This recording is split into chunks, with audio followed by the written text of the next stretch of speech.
नमस्कार, मी यामिनी. अरे, ही भाजी कसली आहे? पालक पनीर? नाही. पनीर जर आपल्या घरात अवेलेबल नसेल तर आपण साधी आणि सोपी करूया आलू पालक. त्यासाठी लागणार आहे कोथिंबीर, लसूण आणि मिरची. एकदम कमी साहित्यामध्ये ही भाजी होते आणि एकदम छान अशी लागते.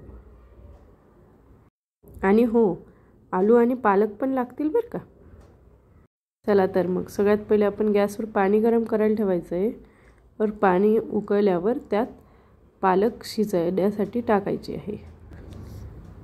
पालक शिजते तोपर्यंत आपण दुसऱ्या साईडला बटाटे आणि लसूण कट करून घ्यायचे. 5 मिनिटात आपली पालक शिजून अशी छान रेडी झालेली आहे.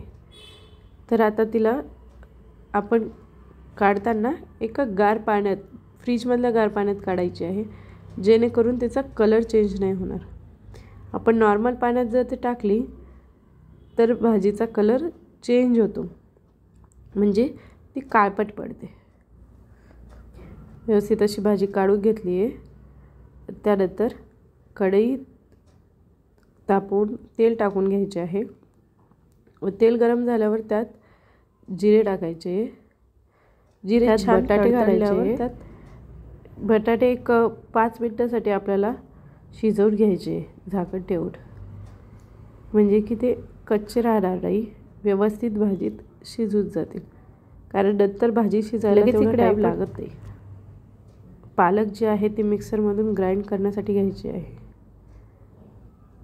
त्यात आपण लसूण, त्यानंतर कोथिंबीर आणि मिरची टाकून घ्यायची आहे आणि ते व्यवस्थित असं ग्राइंड करून घ्यायचं आहे. बटाटे पण आपले छान असे फ्राय झाले. ते बटाटे काढून घेऊन त्याच तेलात अजून थोडं तेल वाढवून आपल्याला लसूण घालून घ्यायचे. लसणाचा खमंग असा वास आल्यानंतर त्यात आपण वाटण केलेलं पालक घालून घ्यायची आहे. त्यात हळद घालून घ्यायची आहे आणि ते छान असं मिक्स करून घ्यायचं आहे.